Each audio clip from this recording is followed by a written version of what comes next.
Bom dia a todos. Eh, Vou começar o webinar em respeito a todos que iniciaram, né, que entraram aqui dentro do horário previsto. Provavelmente teremos, mas a gente vai começando, fazendo aqui as apresentações iniciais e até entrar até a nossa conversa mais técnica. Acredito que todos que se inscreveram, ou boa parte dessas pessoas já estarão aí compartilhando o mesmo espaço com a gente. Bom, então, muito obrigada por estarem aqui. Para quem não me conhece, eu sou a Sabrina Ferretti, eu sou engenheira de alimentos e especialista em design higiênico e segurança de alimentos. Tenho mais de 25 anos de experiência e de profissão. Há cerca de aproximadamente aí 6 anos eu tenho me dedicado aos temas de design higiênico e higienização, atuando pela Commercial Food Sanitation, ou CFS, como a gente chama carinhosamente. Eu também sou uma apaixonada por capacitação e comunicação, e hoje eu estou estreando como uma anfitriã, né, neste webinar, com um jeitinho aí de bate-papo. E vai ser um prazer conduzir essa conversa com vocês. Antes da gente iniciar, eu queria dizer que durante todo o tempo vocês podem enviar perguntas no chat. Ao final, a gente vai ter um tempinho para responder. Também já tivemos perguntas que foram enviadas previamente durante a inscrição de vocês. E tudo vai depender da nossa disponibilidade de tempo e a gente vai tentar aí responder a todas elas, mas não prometo que vamos atender a todos, infelizmente, em função do tempo, mas a gente vai fazer o nosso melhor. Bom, esse webinar ele vai marcar o início aí de uma série de pelo menos 4 encontros que a gente está planejando fazer ao longo do ano na língua portuguesa, né? Já que a CFS é uma empresa multinacional e, portanto, a gente costuma fazer webinars também em outras línguas. E a gente sempre vai buscar parcerias profissionais com outras indústrias ou empresas de alimentos que têm aí os mesmos interesses que a gente. A ideia dele é bem simples, mas também é bastante ambiciosa. A gente quer criar conversas técnicas, mas bem reais, bem aplicáveis sobre design higiênico, higienização e todos os assuntos correlatos, né? Sempre conectando teoria, prática e a experiência de quem vive esses desafios no dia a dia das fábricas ou, né, de todas as experiências e situações correlatas da indústria alimentícia. O tema de hoje é Design higiênico na prática, o novo papel do fabricante de equipamentos. A gente escolheu de forma muito consciente, né, em nossos treinamentos e consultorias, a gente entende, a gente vê, né, que a indústria vem enfrentando uma combinação de desafios que, na verdade, nunca foi simples e que agora vem acontecendo de forma bastante intensa e tudo ao mesmo tempo. Então, a gente tem escassez de mão de obra qualificada, metas de sustentabilidade cada vez mais agressivas, um mercado consumidor cada vez mais atento e mais exigente, regulamentações cada vez mais restritivas, tendências de consumo, né? Por exemplo, uma tendência clara de consumo por clean label, né? Que são aquelas listas de ingredientes cada vez mais curtas, né? E livres, né? De palavras que o consumidor não consegue entender, né? E atravessando tudo isso, a gente tem a constante e contínua pressão por sermos eficientes, né? Que é, claro, um dos objetivos também da indústria, né? E o que reforçamos sempre na CFS é que esses desafios eles não vão se resolver apenas com ajustes operacionais. A gente precisa pensar em projetos, né, que vão eliminar estes desafios desde o início, né? Então, projetos bem pensados desde o início vão fazer toda a diferença. E esse é o ponto central da nossa conversa de hoje. Projetos bem executados dependem diretamente das decisões tomadas na fase de concepção dos equipamentos. Ou seja, o fabricante de equipamento tem um papel determinante nesse processo. E é sobre esse novo papel, mais técnico e mais estratégico, que a gente vai conversar hoje. E é para isso, né, fazia todo sentido trazer alguém que vive essa realidade no dia a dia. Bom, eu já me apresentei, mas eu gostaria de apresentar também um pouquinho da CFS, ou Commercial Food Sanitation, né, que é uma empresa que trabalha diretamente com fábricas de diferentes segmentos, apoiando desde projetos novos até operações já existentes, sempre com o objetivo de reduzir riscos e aumentar a eficiência operacional, com foco em design higiênico e higienização. No Brasil, a gente está presente há 5 anos, quase 6, tá? E a gente oferece treinamentos abertos, treinamentos em company, palestras, webinars, consultorias customizadas, ou seja, de acordo com a necessidade de cada empresa. E eu também não estou sozinha nesse webinar. Eu tenho comigo o meu colega, o Kaique Tortelli, que atua na Intralox, uma empresa do segmento de esteiras plásticas, a pioneira, inclusive, e que vai me ajudar na condução desse webinar. Ele vai me apoiar no chat, no Q&A e também sendo suporte de vocês durante essa 1 hora em que a gente está junto. Então, eu queria pedir para o Kaique se apresentar, falar um oi para vocês.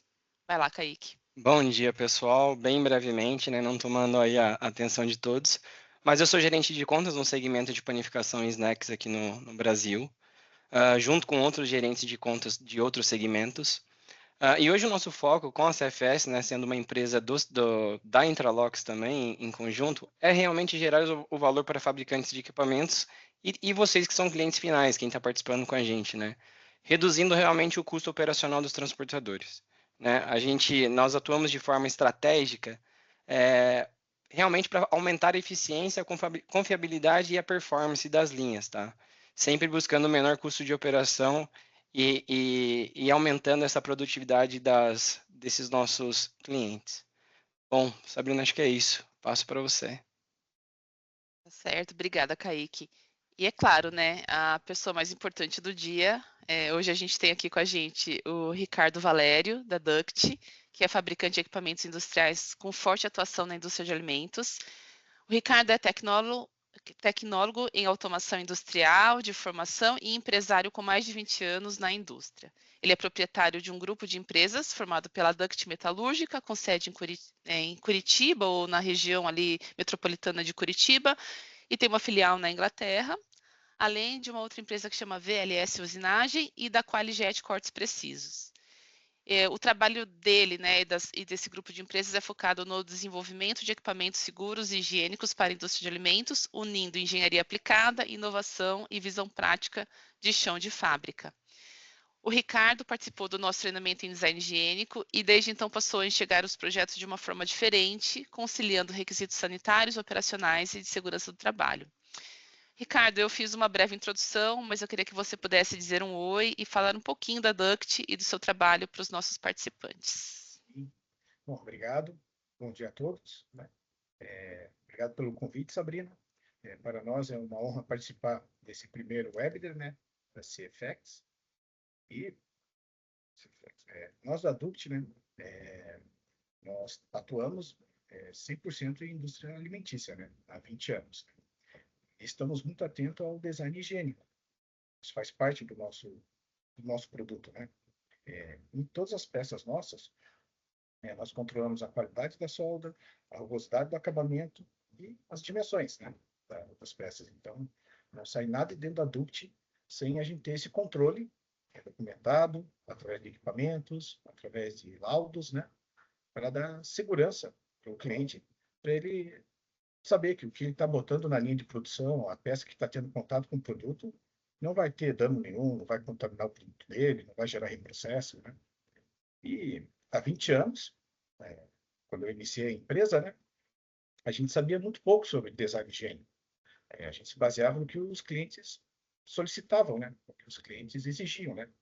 E com isso nós fomos ensinando, porque assim, a gente não aprende projetar uma peça com design higiênico, você não aprende no curso técnico, você não aprende no curso de metalurgia. É fornecendo, é trabalhando, e ninguém gosta de ficar fazendo 2 vezes o mesmo trabalho, né? Então, durante essas 2 décadas, nós fomos treinando os nossos próprios colaboradores, né? Fomos criando metodologias internas, fomos criando nossos próprios manuais, fomos selecionando os consumíveis. Muitas vezes a mesma lixa que você usa aço carbono não dá certo para o inox, né? Os mais adequados, e escolhendo máquinas mais preparadas, né? Mais precisas. Né? E muitas vezes também nós adaptamos máquinas do mercado, né, do setor de madeira, do setor metalúrgico, para poder alcançar o melhor acabamento possível, né? Então esses 20 anos foram todo ano, todo mês, um desenvolvimento novo, né? E aprende, sacramenta, documenta, treina, para nunca voltar para trás, sempre evoluindo cada vez mais, né?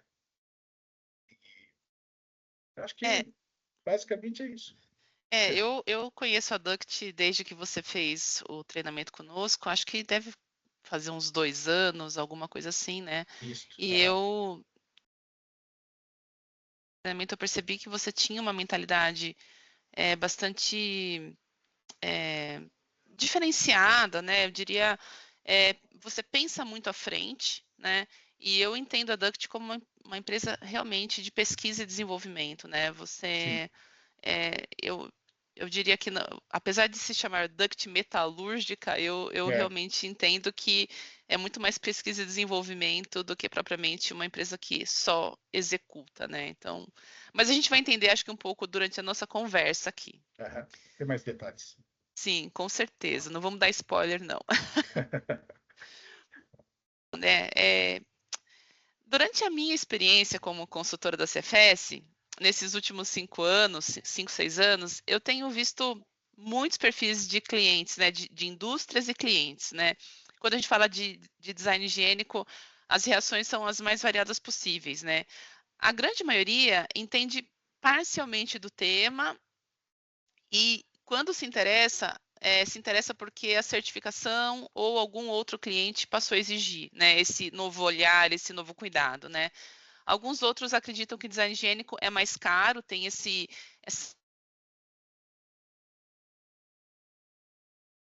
querem implementar, mas nem sabem por onde começar, né? Acreditam ser um grande bicho de 7 cabeças, né? Dito isso, eu queria ouvir de você, né, como fabricante de equipamento. Então, são 2 perguntas aqui. A primeira pergunta: que perfis de clientes procuram a Duct, né? Por que eles te procuram? E como você percebe essa maturidade, né? Qual a maturidade do cliente nas conversas iniciais?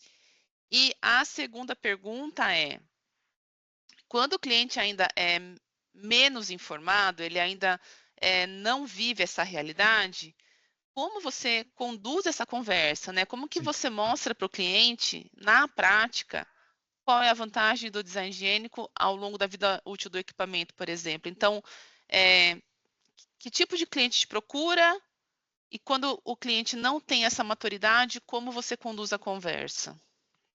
Bom, então, vamos dividir o cliente em duas etapas, né? Um cliente, quando ele tem essa maturidade, ele tem um setor de qualidade muito bem formado, né? Um setor de qualidade muito documentado, com normas próprias, né? Normas baseadas em normas internacionais e nacionais, né? Aí, esse tipo de cliente, quando eles nos procuram, geralmente o seu layout já está comprometido. Ele não tem nem capacidade civil na área do barracão dele, né? E ele não consegue mais ampliar essa área.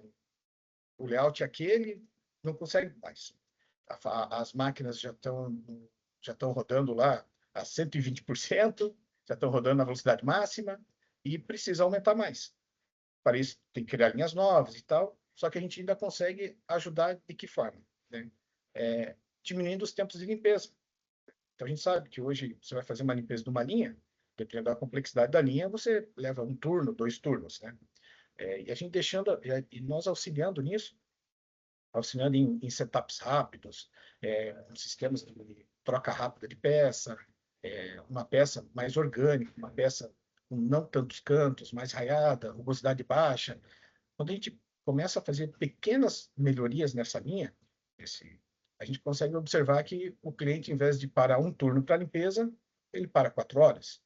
Ou muitas vezes não para. Muitas vezes a gente desenvolve sistemas de sucção, calhas, onde os rejeitos vão caindo e o próprio sistema vai se autoalimentando, né? Então, tem essa situação, tá? E quando é um cliente que não tem um setor de qualidade tão documentado, que é um setor que pensa somente na segurança do alimento e não olha a linha como um todo, né? Eles nos procuram geralmente quando algum órgão fiscalizador, né, chega lá, ou algum cliente, ou eles vão fornecer, eles vão vender isso com a marca de outro cliente, né? Que a gente chama as comans, que daí o cliente que tem a marca chega lá, chega nesse fabricante e audita ele, né? E daí o equipamento é bloqueado. Aí quando o equipamento é bloqueado, o equipamento não atende o mínimo necessário para a segurança do alimento, aí nesse momento a maturidade da conversa muda. Aí nesse momento eles nos chamam. Geralmente quando a gente vai e mostra o diferencial dos nossos equipamentos, né, eles acabam não dando não dando muito ouvido, porque não é um problema atual, né? Eles estão produzindo. Então, de uma forma, talvez leve, ao invés de limpar a máquina em 1 hora, está levando um turno, mas para eles, mas quando essa máquina é bloqueada ou tem algo que ocorra, aí a maturidade da conversa muda. Aí eles se interessam bastante e é onde a gente consegue prospectar todas as melhorias que tem no nosso equipamento, né? Uhum. Porém, ainda temos dificuldade em mostrar o diferencial dos nossos equipamentos em empresas tornam a falar que não tem esse departamento rigoroso, né? E quando o cliente não tem essa percepção, sabe? Então, em conversas com clientes menos maduros, eu costumo explicar o design higiênico e mostrar que não é caro, né?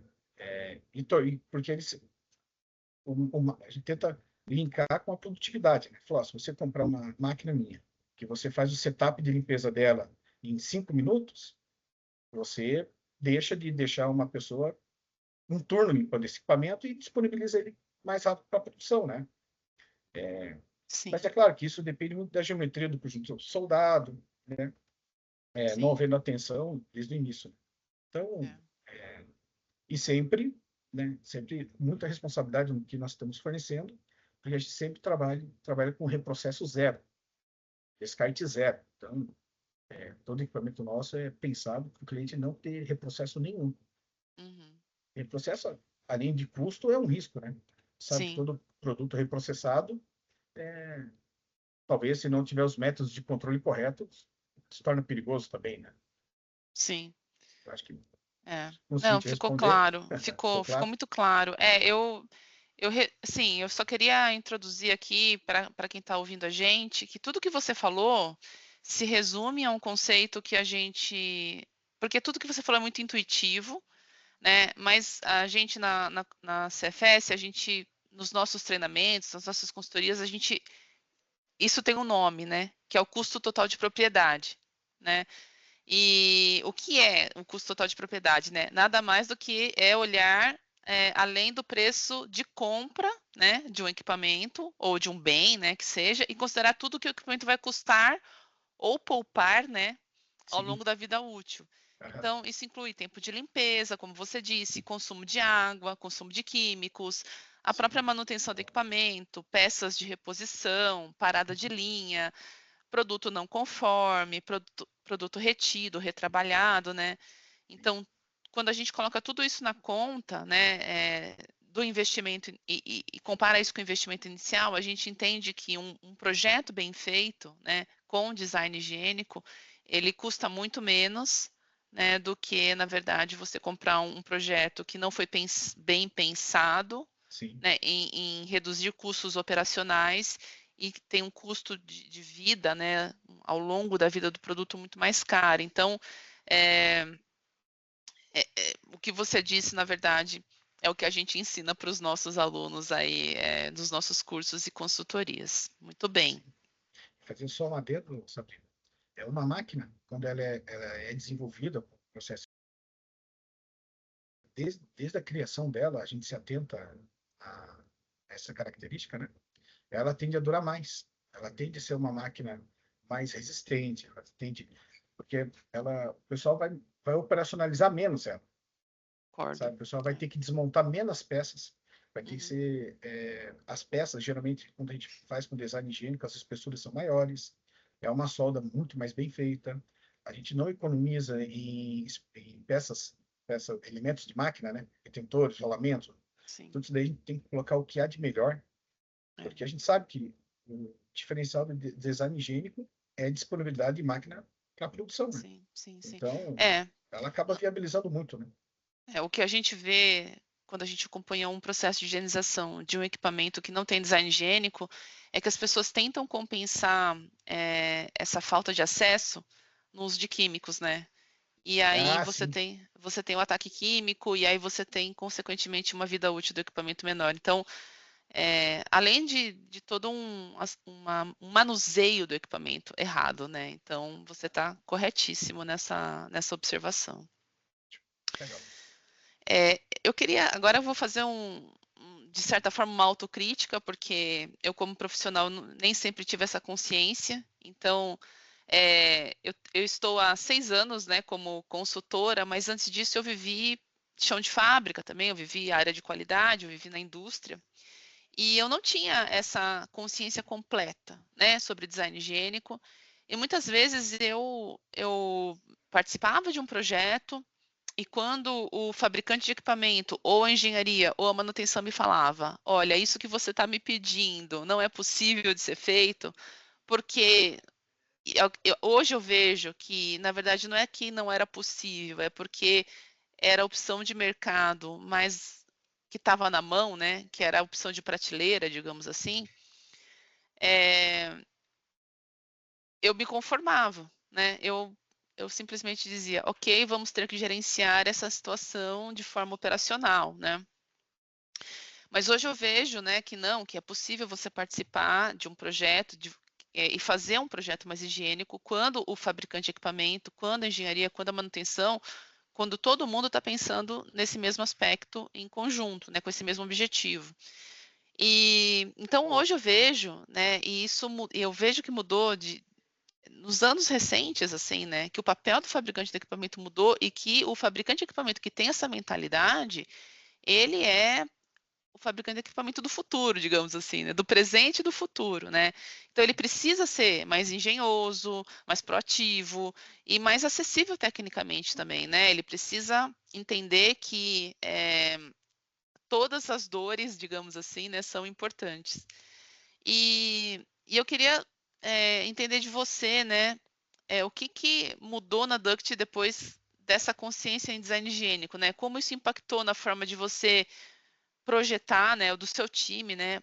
projetar equipamentos e também na maneira como você se relaciona com o seu cliente, né? Como você ouve esse cliente, enfim, como que mudou isso depois que essa consciência de que design higiênico é um diferencial passou a permear a cultura da Duct. Sim. Bom, primeiro é escutar bastante, né? Então, primeiro a gente escuta muito o operador, né? Uma vez a gente cria um conceito, né? O cliente precisa de uma peneira vibratória, um rosca transportador, uma esteira, um moinho, seja qual equipamento for. A gente cria um conceito e valida a proposta técnica, assim, nos contratos, né? Uma vez elaborado, a gente visita o cliente, vai para campo, vai na linha, entende, né, as dificuldades do dia a dia do cliente. Escutamos bastante os profissionais de qualidade, os operadores da máquina, principalmente, que as melhores ideias vêm deles, sabe? Os operadores que estão vivendo o dia a dia, né? E em cima disso, a gente começa a fazer a modelagem matemática no software aqui nosso, né? Por exemplo, não focamos apenas no que o mercado nos oferece de elementos de fixação, sabe? É, a gente sabe que a gente precisa de apertos rápidos, a gente precisa de peças usinadas, com os campos raiados.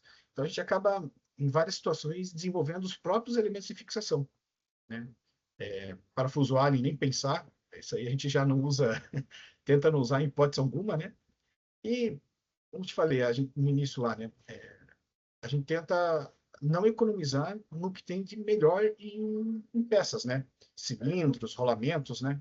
Buscamos sempre o que o mercado nos oferece de melhor, né? Para garantir realmente que o cliente vai ter uma máquina funcional, uma máquina segura, né? E claro, que pega bastante é treinamento do nosso time, né? Então, uma vez a gente foi para campo, escutou o cliente, viu as necessidades, né? No início, a gente não diz, nunca a gente fala para o cliente que não tem como fazer. A gente fala, ó, vamos estudar, vamos pensar e vamos oferecer propostas, né, para eles. E nisso, além disso, nós treinamos os nossos projetistas para escutar mais, né, para entender mais as dificuldades. E, além disso, o que ajudou bastante, né? Você disse lá no início, foi o treinamento do meu time de engenharia na CFX, né? Para capacitar eles, deixar eles para eles entenderem o que é uma fábrica de alimentos. Para eles entenderem a contaminação cruzada, os tipos de CIP, limpeza úmida, limpeza seca, sabe? Para daqui, da engenharia, sair os projetos mais bem conceituados, né? Para poder atender todas as expectativas dos clientes, né? E trabalhando dessa forma, sempre respeitando a necessidade, atendendo as expectativas, a gente está nesses 20 anos aí sendo uma empresa referência em equipamentos de design higiênico, né? Sim. Acho que é isso. Não, é bem interessante, porque pela sua fala, eu entendo que você envolve o time de maneira, nesse objetivo, né? Nesse único objetivo que o equipamento precisa ser higiênico. Não único, né? Porque ele precisa ser operacional, ele precisa ser É, seguro, mas não é uma opção que ele também não seja higiênico, né? é, E, e de fato, né, você já enviou várias pessoas para serem treinadas no treinamento, o que não é tão comum, as pessoas geralmente enviam uma ou outra pessoa, essa multiplicação acontece ali dentro da própria empresa, mas você faz questão que todos participem, ouçam, sim. né, o treinamento por completo e não foca só no que de repente seria, vou extrair só essa parte do treinamento, porque o que eu faço é equipamento, mas você quer que eles Um entendam todo, um né? todo, né? Entendam o que é uma salmonela, o que é uma É, estéreo, o que é uma limpeza úmida, o que é uma sim, limpeza seca. É bem interessante. sim. E quando eu visitei a Duct, eu fiquei bastante interessada na história de como você desenvolveu o seu filtro magnético, né? Ah, Porque sim. eu entendi que foi um desenvolvimento é, próprio da Duct, mas que foi muito através disso, né? De ouvir a necessidade do cliente e de pensar como o operador faria para limpar esse filtro de maneira mais fácil. Então, eu queria que você explicasse, assim, de forma resumida, né? Mas Uhum. contasse para a gente a história desse desenvolvimento. Ah, sim, isso é um case de sucesso legal. E esse a gente está mandando para a Inglaterra agora, 8 peças. Que Essa daí está legal, sendo muito bom, suportado, muito bom. sim. Tem uma frase que eu falo, esqueci de comentar ali, tem uma frase que eu sempre falo com meus projetistas aqui, né? Foi, imagina que quem está operando essa máquina é a tua mãe, né? Você não vai querer que a tua mãe levante uma carenagem de 30 quilos, né? Você não vai. Então, eu sempre falo para eles, tá, você mandaria, tua mãe trabalharia numa máquina dessa? Então, isso pega um pouco no psicológico deles, né? Aham, E ajuda aham. bastante. Bom, sobre o filtro magnético, nós já faz, eu acho que uns 15 anos que nós desenvolvemos ele, né?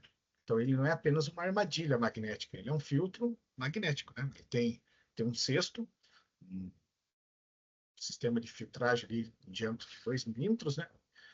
Que a gente entende que numa linha de produção, o filtro magnético, obviamente, o ímã vai pegar o que é carbono, né? O que tem a carbono. Pode pegar um pouco do inox, porque o inox acaba, devido ao processo, ter um pouco de energia estática, né? E o ímã consegue segurar ainda umas partículas de carbono. Só que numa linha de produção você tem retentor, você tem gacheta, né? Você tem peças não detectáveis, né? Não imantadas, assim. E a gente viu essa necessidade do cliente, que muitas vezes passava pelo filtro magnético e lá na cobrideira entupia um bico, entupia algo com um pedaço de retentor, um pedaço de bucha de UHMW, né? Então eu falei, cara, mas por que não? Se o operador já tem o hábito de inspecionar a armadilha magnética todo turno, por que não ele já inspeciona um filtro aqui, né? Então a gente propôs isso para um cliente, uma grande empresa de chocolate, eles compraram a ideia, a gente desenvolveu um. Aí teve várias modificações devido à vazão, devido a tentar criar um produto de prateleira, um produto que atenda todos os tipos de massa possíveis, né? Chocolate branco, preto, enfim, né? E a gente conceitou esse produto e foi um sucesso. Com ele, o cliente iniciou instalando esse produto na entrada da fábrica, quando ele recebia algum produto já processado, né? Uhum, Ou quando ele tinha que mandar essa massa para um terceirizado produzir. Aí a uhum, gente colocou na entrada e na saída. Aí depois nós fomos colocando na entrada das temperadeiras, depois nas cobrideiras, depois nos tanques.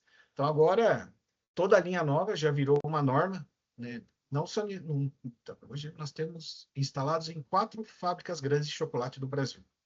Então, vai ter uma alteração de layout? Vai ter, tem que usar o nosso filtro magnético.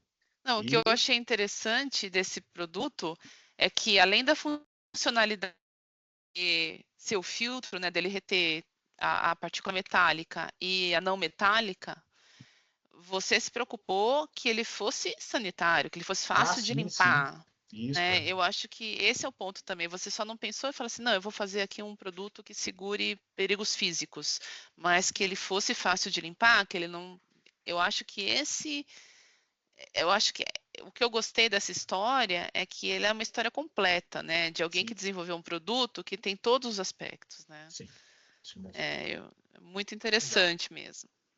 É um grande case de sucesso, muito bom. Sim, isso é bacana. Bom, eu entendi, né, que você projeta agora, você contou para a gente como você mudou essa forma de projetar, de pensar, né, a maneira de atender o cliente. Mas eu também te visitei e sei que você também fez alterações no seu processo produtivo, tá? Então, eu queria que você contasse para a gente o que mudou no seu processo produtivo para que você tenha um produto mais higiênico, né? E eu confesso que quando você conversou comigo, eu lembro na FISPAL do ano passado, rapidamente ali conversando no nosso stand, você me contou um pouco sobre essa questão do processo produtivo e para mim pode parecer bobo para você, né? Porque você fabrica equipamentos. Mas Imagina. para mim, que estou do lado ali defendendo a causa, mas que não conheço o processo produtivo de um equipamento, eu achei que foi abrir meus olhos, né? Falei, nossa, Sim, não é apenas a questão do design em si, né? Do projeto em si, não é só escolher um bom material e não é só fazer uma boa solda em si, né? Mas existe toda uma maneira de fabricar um equipamento que também torna ele mais sanitário. E eu só queria que você respondesse assim de uma maneira simplificada, né, para o nosso público, mas que você contasse um pouquinho o que mudou no processo produtivo. tá. Não, boa. Falo sim. Bom, no mercado de equipamentos, né, a grande maioria dos nossos concorrentes terceiriza a operação de fabricação das peças, né? E só faz a montagem interna. Então, para alguns funciona, para outros não, né? É, o que entendemos atualmente é que isso prejudica a qualidade do acabamento, sabe? Porque você tem que, a gente achou melhor trazer, a gente optou por trazer, fabricar interno, né? E no início, né, da empresa, quando eu comecei com ela, também não tinha condições de comprar todas as máquinas que nós temos hoje, né? E nós também terceirizávamos e tínhamos uma série de problemas. Era peça que vinha com marca de morsa, era peça que vinha com rebarba, essa rugosidade muito alta. Por mais que a gente colocasse isso no desenho técnico e exigisse do fornecedor, era só transtorno, né? E ao longo da nossa trajetória, né, eu transformei todo o lucro que a empresa tinha, né? A empresa tem todo o lucro em investimentos. Então, nós investimos em dobradeira e CNC, máquinas de corte a jato d'água, erosão a fio, centros de usinagem, torno e CNC, máquinas de solda TIG e laser. Né? Nós somos uma das pioneiras com a laser. A gente viu que a qualidade da laser é fantástica, não há necessidade de ficar lixando a solda, ficar removendo a solda, né? Criamos um setor de acabamento moderno, que daí a menina dos olhos é o setor de acabamento, né? Ali onde tudo acontece, né? Com o que há de melhor no mercado, né? Automatizamos o máximo essa área, reduzimos a operação manual, eliminamos o uso do gel decapante, tá? Por questões de segurança e qualidade, né? Nós vimos que o gel decapante, quando você não consegue passivar bem, fazer uma boa lavagem, ele acaba indo para o cliente, manchando, então, e sem dizer da segurança, né? Funcionário ali, o gás que ele solta, enfim, a gente eliminou, tá? E em cada etapa, e em cada setor nosso, a gente criou um manual, como eu te mostrei aqui, né? Uhum. De como operar a peça, né? Como fornecer essa peça para o próximo setor, tá? Então, cada setor aqui sabe que tem que entregar uma peça sem risco, sem penar, para que na próxima operação executada ocorra e não haja retrabalho, sabe? Então, os setores internos, eles são fornecedores dos próximos setores e o cliente final é o funcionário de acabamento, para que chegue lá mais bem acabado as peças, uma solda uniforme, sem trincas, sem fissuras, uma peça usinada sem risco excessivo, sem, sabe? Para chegar lá, o operador de acabamento só passar uma lixa 120, uma lixa 220, retocar uma solda ou outra e entregar para o cliente, para ganhar tempo também, para não ser Sim. custoso isso, né? Porque às vezes, eu vou falar para você que às vezes a gente vê um acabamento até bom por fora ou por dentro, mas o contrário não acontece. E aí que eu fui entender. E aí, algumas vezes que eu comentei isso, alguém comentou assim: ah, mas coitado do soldador, por aqui ele não tinha acesso. Para fazer Isso. uma solda bem feita nesse equipamento realmente era muito difícil. E quando eu conversei com você, eu falei, não, mas tem que ter uma estratégia, né? Existe uma maneira de fazer bem feito se você tiver uma estratégia de produção, né? Existe sim, tem sim. E por isso que tem que ter muito cuidado antes de cortar essa peça, antes de sair processando e corta de qualquer jeito, dobra, usina, monta o solo e larga o rojão para o rapaz do acabamento, né? E Não é também assim. tem que ter um cuidado para não contaminar a própria chapa de aço inox, né? Isso, Misturar sim, com aço carbono, coisas desse tipo, né? sim. Porque você pode contaminar e reduzir a qualidade daquele aço inox, né? No início da Duct, né, a gente acabava prestando serviço para outros segmentos, né? Outras empresas. Mas, além, daí a gente viu que acabava atrapalhando na solda, sabe?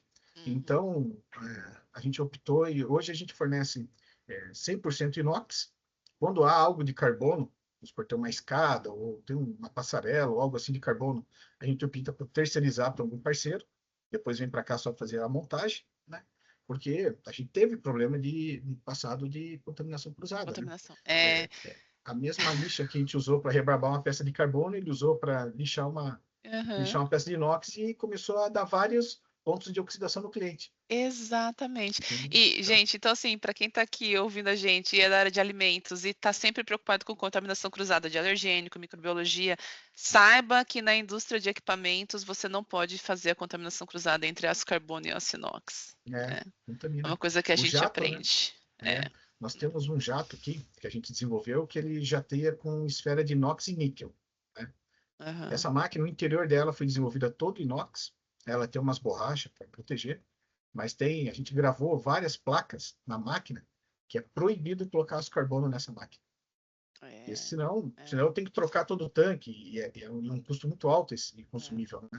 Então, quando a gente faz com uma metalúrgica que não tem essa noção e a gente começa a ver nosso equipamento oxidando, gente, pode ser isso. Às vezes você gastou, você comprou, você até obteve um laudo lá, um certificado de aço inox e não sabe por que está oxidando. Pode ter sido contaminação cruzada, né? E eu visitei a Duct, eu já tinha conversado com o Ricardo, já tinha achado muito interessante essa visão, porque no meu dia a dia, né, essa visão não fazia parte. E quando eu conversei com o Ricardo, eu comecei a entender que isso faz parte. Quando eu visitei a Duct, eu entendi ainda mais como que é isso na prática. Então, eu acho que para todo mundo que está aqui ouvindo a gente e de alguma forma não vive essa realidade, é sempre importante entender que esse risco existe e passar a compreender um pouco mais de quem a gente compra equipamento, porque isso faz a diferença, tá? A gente tem uma última pergunta para você, Ricardo, antes da gente partir para o Q&A e responder a pergunta do pessoal, tá? É uma pergunta polêmica, tá? Que eu considero um tema polêmico. Eu queria fazer uma pequena introdução, eu vou tentar ser até sucinta na minha introdução, que é a questão de que dizem por aí, dizem porque eu vou defender que não é verdade, né? Que design higiênico e NR12 não combinam, né? E eu vou fazer aqui uma introdução sobre o porquê eu acredito. Na verdade, eu não queria falar só sobre NR12, eu queria falar sobre segurança de um modo geral. E aí eu vou te perguntar como é que a Duct age para unir, né, conceito de segurança com o conceito de design higiênico. Então, mas eu queria falar sobre outras NRs, né? Então, por que que eu defendo, na verdade, que o design higiênico e a segurança das pessoas, do trabalhador, né?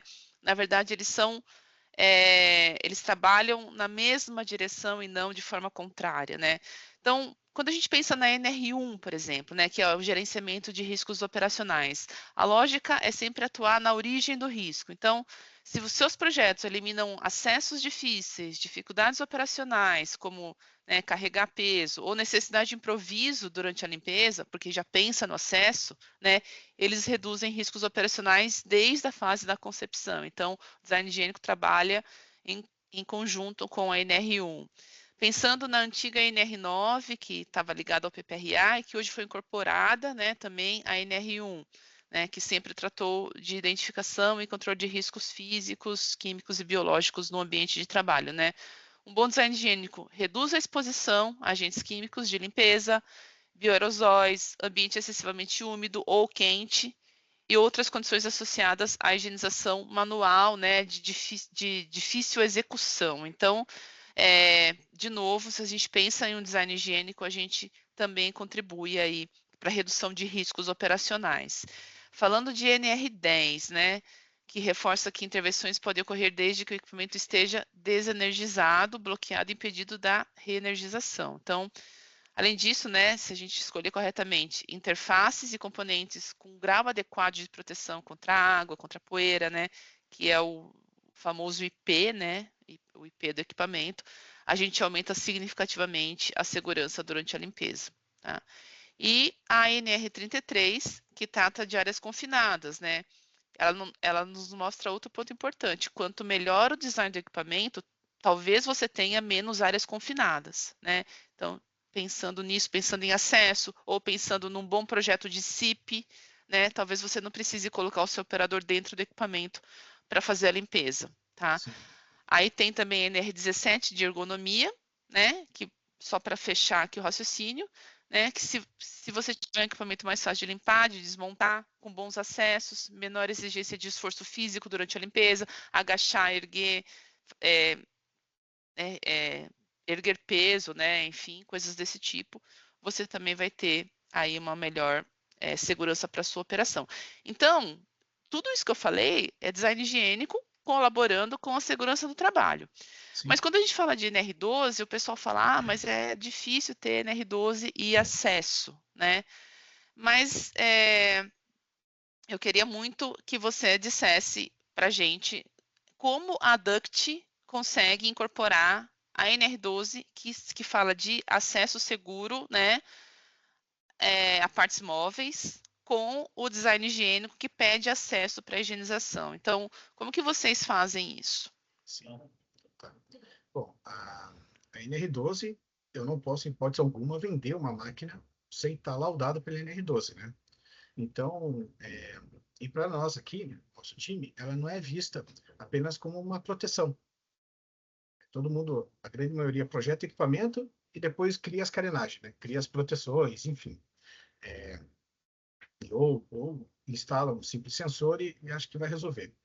Quando iniciamos o desenvolvimento do equipamento, nós já mapeamos os pontos de risco e usamos ele como limitador de projeto. Então, ao mesmo ponto que a máquina tem que entregar aquele volume, ela tem que estar segura, junto. Os dois andam juntos no desenvolvimento do equipamento. E a segurança faz parte do conceito desde o início. Não é algo que se adiciona depois, sabe? Depois do modelamento do conceito, outro engenheiro revisa o projeto. Né? Um colega, nós temos um time de 4 projetistas e engenheiros aqui, né? E dois técnicos de automação, que a gente faz interno esse estudo, né? Ele revisa e a missão dele é eliminar 10% dos itens, das peças, sabe? Porque a gente teve, eu também sou projetista, quando nós estamos criando algo, nós estamos muito focados na estrutura da máquina, nos acionamentos, né? Na automação que vai ser implementada. E muitas vezes a gente não coloca lá tipo, 6 parafusos. Isso não há necessidade por 6. 4 atende, né? 4 daria conta, ou 3, ou 2. Então, para isso, a gente faz esse trabalho interno. A gente pega um projeto depois de conceituado, pronto, passa na mão de um outro colega de trabalho para ter ideias, né? Para melhorar. E quando o engenheiro principal fica focado, não vou dizer que ele fica cego, né, ali, mas muitas vezes ele não consegue observar algo que possa ajudar, né, no projeto, né? Então, a NR12, ela inicia junto com a concepção da máquina, né? Além disso, buscamos integrar segurança, facilidade de limpeza, robustez estrutural, né? Tudo na mesma engenharia, né? Um equipamento bem projetado, ele precisa ser seguro para operar, né? Simples para higienizar e resistente para suportar a rotina da indústria, né? Quando a segurança e o design caminham juntos, desde o início, evitamos retrabalhos, reduzimos custos futuros, né? E entregamos uma solução mais confiável ao longo da vida útil desse equipamento, né? Por regra, nós obrigatoriamente temos que entregar a NR12 e dar garantia de 1 ano do equipamento, né? Só que os nossos equipamentos rodam 3 turnos, né? Para um pouco. E eu não gosto que o cliente fica me ligando sábado, domingo, né? Então, a gente, quando cria um projeto, a gente não economiza, lá no início, explicando, né? Quando se trata de algo resistente do equipamento, enfim, né?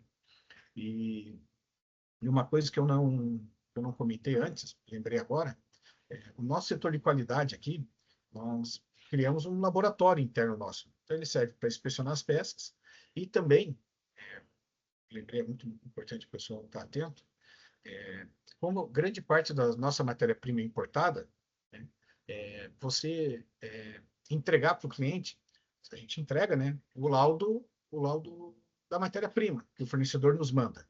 Tá? Mas o mais importante é você inspecionar em loco. E hoje tem as pistolas de espectrometria, né? Elas ainda têm um custo alto, mas nós compramos, nós temos interno, só que vale a pena ter. E teve um lote aí que veio um inox 301, que o pessoal estava dizendo que era 304, e na solda você não consegue ver diferença, no corte você não vê diferença, e você consegue ver diferença que em cliente, em pouco tempo, a peça estava trincando, estava quebrando, né? Aí a gente acaba perdendo referência de engenharia. Depois que nós fomos ver, era um lote de inox que não estava conforme, né? Então, mas voltando, isso é que eu lembrei agora desse assunto que tinha que ter falado antes. Não, tá tranquilo. Mas sobre a NR12, ela, não sei se foi claro, né? Ela tem que estar junto no conceito, sabe? Não. Geralmente faz uma máquina, tá pronta a máquina, pronta a esteira, agora vamos fazer as carenagens. Uhum. Aí sim, aí ela atrapalha o design higiênico, né? Porque aí Toda a você tem carenagem peças a mais, você tem é, elementos a mais para pensar, e nem sempre eles conseguem ser anexados de forma higiênica é ao isso mesmo. conceito, né? E às vezes, Sabrina, às vezes uma barreira de segurança, né, se desenvolve a máquina, você cria uma barreira de segurança respondendo a NR12, você já resolve a parte de segurança e a sanitária, né? Então E você a tem que parte entender muito estrutural bem também, né? isto, sabe? É, Tem que entender bem a situação.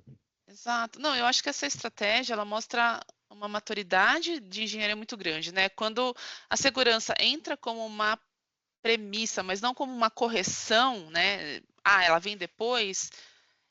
Eu acho que o resultado é, como você falou, um equipamento mais simples, né? Com menos partes, Isto, mais robusto e mais fácil de higienizar. Então, eu acho que essa revisão, né, que você pede para o seu time fazer com foco em reduzir componentes é muito interessante sim, mesmo.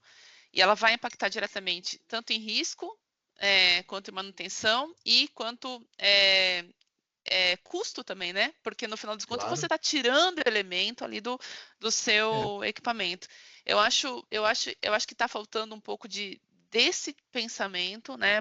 Tanto para uhum, fabricante de equipamento quanto para quem compra equipamento, né? De tentar criar, né, essa solução que agregue as duas coisas, né? Então, sim.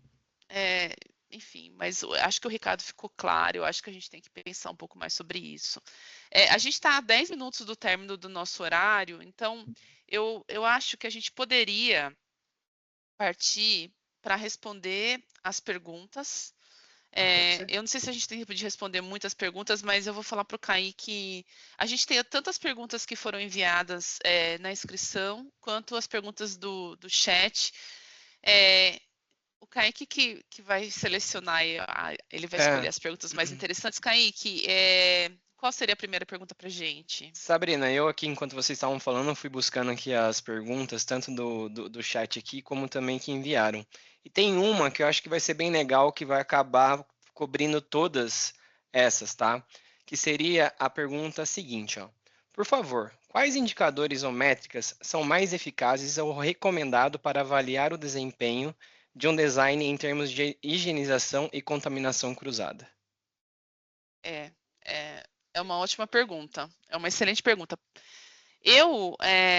Bom, quando a gente fala em avaliar desempenho de design higiênico, eu gosto geralmente de separar em 3 diferentes blocos, que é reduzir risco, que claro, que é o principal ponto, mas que a gente não pode esquecer da eficiência operacional, porque ela sempre vem junto quando o processo é bem pensado, e o comportamento do equipamento, né, a vida útil do equipamento ao longo do tempo. Então, falando da primeira, que é redução de risco, a gente vai falar de patógenos, a gente vai falar de, né, estou falando agora de indicadores que, né, que tem a ver com a pergunta. Então, você vai ter indicadores de patógenos, de micro-organismos indicadores, de testes de ATP, controle de alergênico. Então, que são os testes aí laboratoriais, né? Que vai depender muito da categoria do seu produto, dos riscos associados ao seu produto. Então, dependendo do que o seu produto pede, você pode ter riscos, indicadores relacionados a testes laboratoriais, né? De um modo geral, o que importa, neste caso, falando de indicadores, é muito mais a tendência. Então, se você tiver uma tendência de queda, né, menos reincidência de positivos, menos desvios, né, o design está mostrando que está contribuindo para uma redução de contaminação cruzada, por exemplo, né, ou para a eficiência da sua higienização, que é um dos objetivos aí. Agora, falando de eficiência de higienização, né, um bom design, ele vai reduzir o esforço para atingir o mesmo resultado, ou então vai melhorar o seu resultado, né? Então, isso vai aparecer, por exemplo, na redução do tempo de limpeza, que foi uma coisa que o Ricardo citou logo lá no início, né? O cliente me procura porque ele precisa reduzir o tempo de limpeza, porque a fábrica dele já está atuando na capacidade máxima, né? Ou redução de consumo químico, de consumo de água, vai reduzir o retrabalho, ou a menor necessidade de ação corretiva durante a higienização, ou tanto na sua inspeção pós-higienização, quanto na sua inspeção pré-operacional, né? Então, de um modo geral, se a equipe vai limpar melhor, de forma mais previsível, porque ela vai repetir aquele resultado, né, você vai ter bons resultados e aí você vai entender que o seu design ajudou. O terceiro seria o comportamento do equipamento ao longo do tempo, tanto em termos de performance, quanto em termos de vida útil mesmo, né? Então, a gente vai ter que verificar a integridade estrutural do equipamento, a ausência de corrosão, as soldas estáveis, sem formação de pitch, de fresta, ou problemas de manutenção ligados à higienização, como peças que precisam ser trocadas com frequência porque houve ataque químico ou desgaste excessivo, ou realmente uma quebra mecânica por conta de manuseio inadequado, por exemplo, né? Então, o design higiênico ele tem um grande valor, né, uma grande atuação na preservação do equipamento, como a gente também já falou lá no início do nosso bate-papo, né? Então, assim, só para concluir, são 3 aspectos. O risco deve cair, o processo de higienização deve ser mais fácil e mais estável, e a manutenção e as manutenções ligadas aos problemas de higienização devem ser mínimas ou praticamente inexistentes. Então, são indicadores que vão te levar a entender que você tem um bom design. É claro que tudo isso é um pouco indireto, né? Você não consegue, talvez, fazer uma correlação direta, porque são muitos fatores que interferem nesses 3 pontos. Mas isso é um indicador, tá? Acho que eu respondi, é uma resposta longa, mas acho que eu Sim. respondi. E Sabrina, não sei se daria para a gente seguir para uma próxima pergunta, né? Até por causa dos 5 minutos finais. Mas Se for uma pergunta curta, a gente consegue. Vamos ver. Para quem seria? Para mim ou para o Ricardo? Teríamos a pergunta. Deixa eu ver aqui. A pergunta 2. Deixa eu ver se é esse aqui. Só um minuto. O novo modo de projeto de um transportador com design higiênico teve impacto significativo no único para o fabricante de equipamentos. Ricardo, Esse é para acho que mim. seria para você. Você consegue responder Sim, rapidinho? claro. No início, sim, tá? Teve impacto do custo, sim. Principalmente quando você decide investir em tecnologia, em máquinas melhores, em processos mais controlados, né? Em treinamento. Foi isso que nós fizemos no início. Mas depois, quando tudo está mapeado e está controlado, aí flui, aí o custo de você fazer uma peça sem design higiênico, uma peça com design higiênico, para mim é a mesma, sabe? Então, no início tem um custo, claro que tem. Mas depois de tudo bem organizado dentro da tua planta, da tua fábrica, você documentado, equipe treinada, aí esse custo não é significativo, é comparado a um processo normal. Tudo vai da sua eficiência de processo. Eu acho que, Isso, como em toda a fábrica, né? é isso mesmo. Toda a fábrica, isso aí.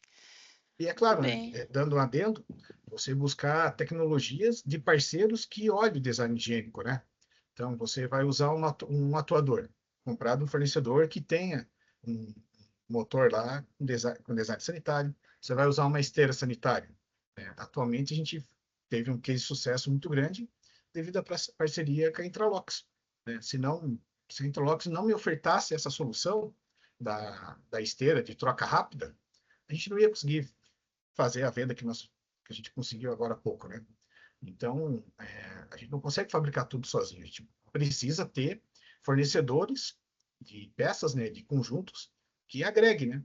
Que tragam polímeros detectáveis, que tragam cilindros sanitários, enfim. Eu Sim, acho que é sim, isso, né? sim. É isso aí. Muito bem. Ricardo, antes da gente partir para os recados finais, eu queria agradecer demais a sua disponibilidade, a Ah, sua participação, a sua parceria. sim, Agradecer demais os recados que você deixou aqui para gente.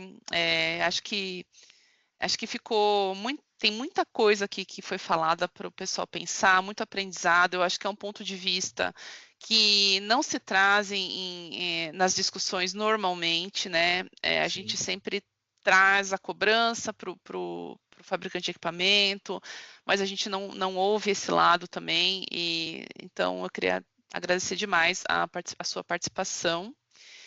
E dizer, eu vou passar o seu contato para o pessoal aqui num dos slides que eu vou compartilhar. Inclusive, estarei compartilhando tela. Preparem prints, preparem celulares para vocês tirarem fotos aqui dos recados finais, pessoal. É, bom, vamos lá. O nosso próximo CFS Talks vai ser com o pessoal da Diversey. Falaremos com a Gabriela, e eu ainda não sei pronunciar o sobrenome dela, mas ela será nossa convidada no dia 1º de abril, tá? Será no período da tarde, mas vocês ficarão mais informados sobre o horário através deste QR Code aqui. Então, preparem o print e vocês vão ser mais informados pelo LinkedIn, pelos WhatsApps e tudo mais. Receberão também um e-mail com essa informação, tá? Mas vai ser um bate-papo bem interessante sobre a química da alta performance em higienização, tá? O que vem mais por aí, né? Eu queria anunciar aqui os treinamentos da Commercial Food Sanitation. Então, a gente tem 2 tipos de treinamento, que são treinamentos abertos, tá? Um deles é um treinamento nos fundamentos de higienização, teremos 4 turmas no 2º semestre. Por que só no 2º semestre? Porque é um lançamento da CFS aqui no Brasil. Esse treinamento já existe em todos os lugares do mundo, está faltando aqui no Brasil. Então, a gente está preparando tudo para lançar no 2º semestre, tá? É um treinamento muito prático, como vocês podem ver, muito mão na massa. Então, fiquem mais por dentro aqui através do nosso calendário. E também teremos 3 turmas do treinamento que já está bem consolidado aqui no Brasil, sobre treinamento e design higiênico. Teremos uma turma agora em março, está chegando, mas ainda tem vaga, em julho e em setembro, tá? Sobre design higiênico, que é isso que o Ricardo fez, que ele tem trazido aí o time dele para fazer, tá? Então, temos 3 turmas esse ano, tá bom? Fiquem atentos aqui ao calendário completo pelo QR Code. Bom, aqui a tela também é para vocês tirarem foto dos nossos contatos. Então, vocês têm aqui meu celular, WhatsApp e meu e-mail. O do Ricardo também, celular e e-mail. E para falar com a Intralox, a gente deixou o contato do Customer Service, tá? E lembrando mais uma vez para vocês conhecerem o nosso website, o website da Commercial Food Sanitation. Tiraram print? Bom, a gente agradece a participação de vocês e eu queria muito pedir que vocês respondam ao feedback, tá? Então, esse QR Code é uma pesquisa rápida, 5 perguntinhas muito rápidas, para a gente saber o que vocês acharam desse primeiro CFS Talks. Então, agradecemos muito para quem puder apontar o celular para este QR Code e responder a essa pesquisa de satisfação. Isso é muito importante para a gente melhorar para os próximos. Ricardo, um último recado. Quero agradecer bastante vocês, Sabrina.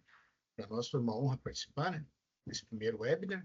Espero ter contribuído, né, para os fabricantes, para quem utiliza equipamentos. E estamos à disposição. Muito obrigado pela chance. Imagina, obrigada a você. Muito obrigada a todos, pessoal. A gente vai encerrar o webinar. Fiquem todos aí com Deus. Tchau, tchau. Tchau, tchau.